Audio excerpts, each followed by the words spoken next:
This is a Fox Business special presentation, Unbreakable Investor. Here's your host, Charles Payne.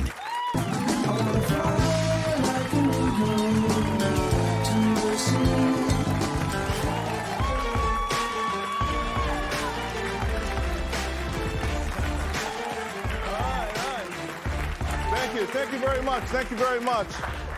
Well, I want to say thank you to everyone for being here. I really appreciate it, particularly at this time and moment in history. Welcome to Unbreakable Investor, the next generation. Now, my objective over the next hour is to focus on how everyone and why everyone should be an investor. Unbreakable Investor, this is my third book about the stock market.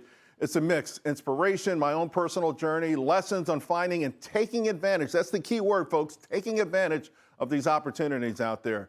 By the way, in the book, I give assignments at the end of every single chapter. You take those, you read the book, you take the assignment, you take the test. When you finish, you hit the ground running. But this is a lifelong endeavor, right? The sooner you start, the better off you will be. Looking at least 100 years, right? Looking at the stock market for 100 years, this goes back to 1925.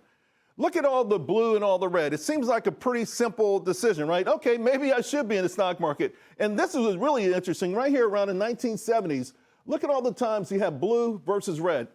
Would you take that blue against that red? If that's, I mean, any time you would do it, you would be in the stock market. It's been that easy for this long, and yet so many people are afraid and intimidated. I understand, right? But investors age 18 to 81, this is the moment. Right now, there's never been a better moment, in my opinion. Investors are already starting to change different things. I love folks are taking a different approach. There's a different kind of confidence out there. So the focus today will be on maximizing this particular time and opportunity. And what really I love, this bear market that we're in, it gives us a perfect timing for this town hall. Because instead of reacting emotionally and definitely postponing investment plans due to market volatility, I'm imploring everyone, and I've been imploring everyone, to be ready to confront this situation head on. I want you to be opportunistic. This is more than just buying the dip, folks. Long-term investors should be building positions at this very moment. And by the way, everyone should be a long-term investor. Now, listen, there's going to be certain stocks that are cheaper than others. There are going to be certain stocks that you understand better than others. The bottom line is seize the moment, take advantage of this, because if you do, it will have a significant impact on your financial situation. There's absolutely no doubt about it for me, folks. And this is it. In the book, Unbreakable Investor, the focus is really, ironically, on this exact moment, because these moments come, and I know they're going to come. I always knew they were going to come, and I laid it out. In my introduction and preface in the book, I talk about these areas, right, where you can thrive. This is the greatest wealth transfer in history. If you're lucky enough to have a relative that leaves you some money, you can blow it. So what do you do with that? Because if someone leaves you money, it means that they were able to sacrifice and earn money. Think for yourself. Best investing weapons, time, patience, and the ability to make adjustments. You don't want to be rigid. There are too many folks out there who are rigid. Let the experts be rigid because they get paid no matter what. You got people on Wall Street get paid millions of dollars and have never been right. Never. They come out every year. I'm still bearish. Okay, champ. I can't afford to be wrong that long. And do it yourself. Do it yourself. You know, there's an old saying out there that suggests success comes from time in the market, right? Not timing the market, but time in the market. That's true. Now, if you just want to be a passive investor, folks, okay, be a passive investor, but there's a lot bigger money to be made, right? There's a lot more money out there. Again, you have to know how and be prepared to seize this moment. Now, right now, U.S. wealth in the stock market is really absolutely amazing. The stock market is 170% of our disposable income. Here's the problem, though. 10% of America owns 88% of all stocks. Here's the irony. The top 10%, those same folks who own almost all this stock, they take turmoil, like the turmoil we're in right now, and they tell you to sell. They tell you to give up. Have you ever watched financial television and some expert says, well, the market's going to keep going down until retail sells? They want you to sell. They're not selling their stock. They want you to be afraid. They want you to fall apart. And then later on send them your money because you just simply can't pull it off. Regular folks have to realize that the stock market is the best way to get rich in this country outside of an amazing job, right? And even then, you still want to be investing. So Americans' way of life revolves around now what I call the financialization of the economy. This is something that's been going on for a long time, but it's been really more since 2009. And what I'm talking about is In our country, we have stopped investing in factories. We stopped investing in people. All we have are schemes and shenanigans for money to make money. I'm telling you, that's all we do. We've got the Federal Reserve that comes to the rescue. We've got the federal government that comes to the rescue. Anytime this thing needs pumping up, it gets pumped up. It gets pumped up. So keep that in mind when you're out there and you're saying you're afraid. I want you to look at this chart. This is so really compelling, this chart. There have been 35 recessions in the United States since 1857. And this 1854. This is really amazing. During this time period here, right around here, we have 4 panics. 4 panics. You see these thick lines? Those are massive, massive recessions. These are like Great Depressions. Imagine 4 Great Depressions in 1 century. And yet still, in this time period, you know what happened to America? We went up and we superseded the UK to become the #1 country in the entire world. With all of that carnage, all of that panic, all of that craziness, it was the second industrial revolution, right? So we were able to use that to take people off the farms, bring them into cities, create factories, create these amazing jobs, and leapfrog the rest of the world. And the reason I would like to point that out is because it was tough, it was rough, but we still ended up becoming #1 in the world. Now look more recently. Look how much space between these recessions. And look how thin these lines are. Look at these lines aren't thin. So when you start to read, 67% of economists think there may be a recession. I'm like, so what? Really, it's gonna come periodically. We see that, it's periodically gonna come. We have a cyclical economy. Economies in general are cyclical, this happens. But look how thin they are. Even with the great financial crisis, they're thin compared to the past. And even in the past, great wealth was built. The Vanderbilt money was built there. The Rockefeller money was built there. The Ford money was built there. Great wealth that lingers to this day was built in those periods. So the bottom line, folks, is the system right now is designed to bounce back really quickly. And when the system bounces back, when the economy bounces back, so does the stock market. The bottom line, the fix is in. The fix is in, okay? I used to work with this guy named Jack Cantor, and he loved the horses. I didn't like the horses, but I liked Jack. So every now and then he wanted me to lay down a bet. Charlie, the fix is in. I said, okay, I got you. You want an edge? I got it, Charlie. He said, okay, Jack, here's $10. Put it on, whatever.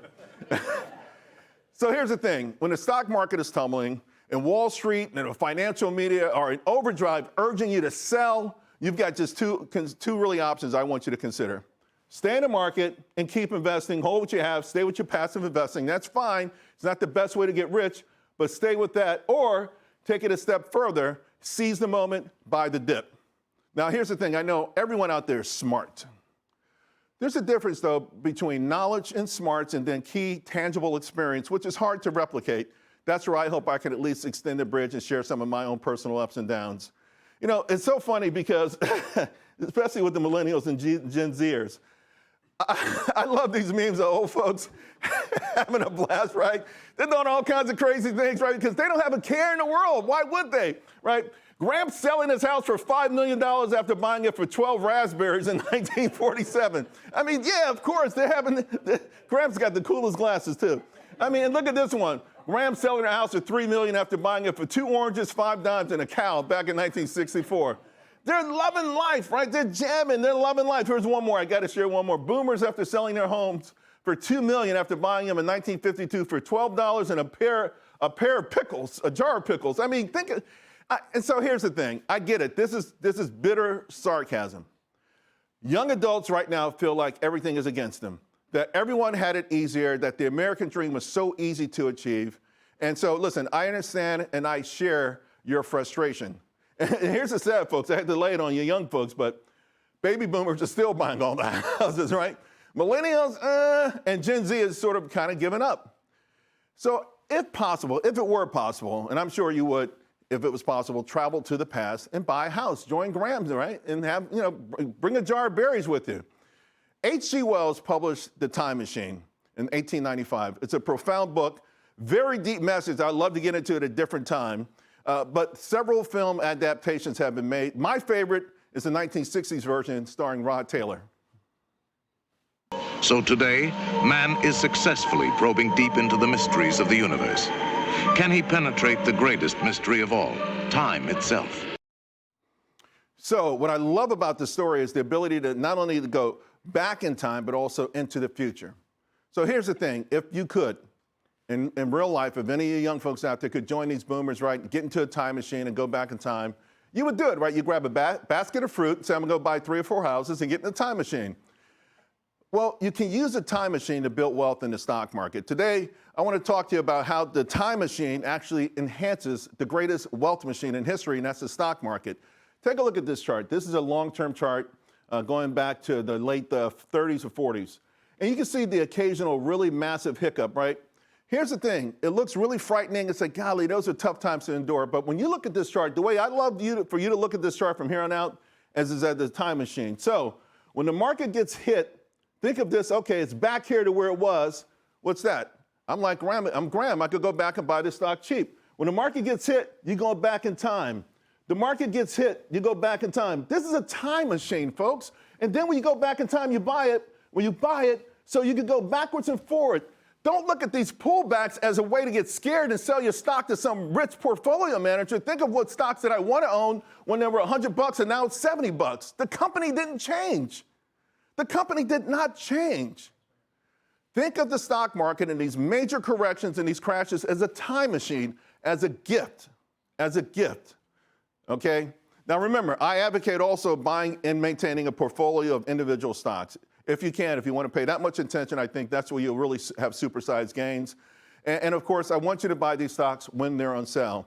So I know it seems scary.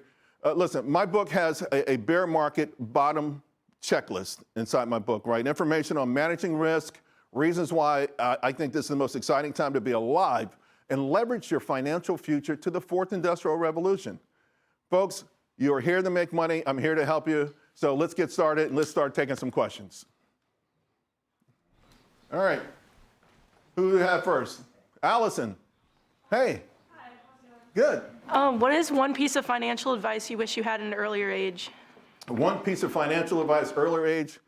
Well, 2 things. One, don't go clubbing so much. I left a lot on the dance floor, okay?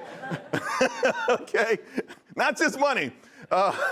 And question everything. You know, it's so weird. I remember one of my first opportunities at Fox to get a chance to host. I filled in for Neil Cavuto. And I was interviewing a congresswoman. In the middle of the conversation in the interview, I said to myself, you could see my thought bubble said, she's dumb. No, I mean, but the reason I said that is because when I grew up, I thought everyone who was elected was a brilliant person, right? Elected official, a congressman, a senator, a president. No, right? And then I started PhDs and these folks. No, question everything and seek the answer yourself. So less clubbing and more studying. All right. Clement. Hey, how you doing? Good. How are you? Good. So I feel like it's significantly easier, to get attractive returns in bull markets. What's the best way to analyze stocks when it comes to looking for that long-term quality? Well, see, here's the thing. Let's use this chart, right? So this is the bull market, and if let's say you waited, you bought here, and then of course we got hit down here. So sometimes it feels easier if you're already positioned. That's the point of all of this. The easiest thing to do is to know what stocks you like. Right, to know. I have a bunch of friends a lot of liberals who hate Trump, and they've been calling me up the last couple of weeks. Man, my portfolio is getting killed. I mean, these are people I know 40 years, never mentioned the stock market once. Damn, I didn't even know you were in the market. So, yeah, what's going on? I said, well, you should be buying. All right, well, what do you like? So one stock I love, right, I've been telling everyone to buy, just personal friends, Rocket Lab, 16, 17 bucks. Right before the show, I sent one of them a text. Did you pick it up? No. It's up 29%. I was afraid. He says, no, he said, you have more boop than I do. So I said, I don't. I just know the company. So it might be like this for a while, but I know this company, and I'm 100% supremely confident it's going to do extraordinarily well. So it's easier if you're positioned when the bull market takes off and everyone's chasing you. Everyone's chasing after your positions. But the smart move is to be positioned before the crowd gets in and before we get to those bull markets. Thank you. All right, I'm sorry? All right, so we're going to take more questions in a moment. Remember, the book, Unbreakable Investor, it is a $30 value, $29.95. And today's offer is 1 free book per household. So what I want you to do, 2 things right now. Go to unbreakableinvestor.com, claim your free copy. Also text, email, or call your kids, family, friends. give them my website address, unbreakableinvestor.com, so they can claim their own free copy while supplies last. You can do all of this because the goal is for all of us to make a lot of money together. Do it yourself, do it for your family, but more importantly, do it right now.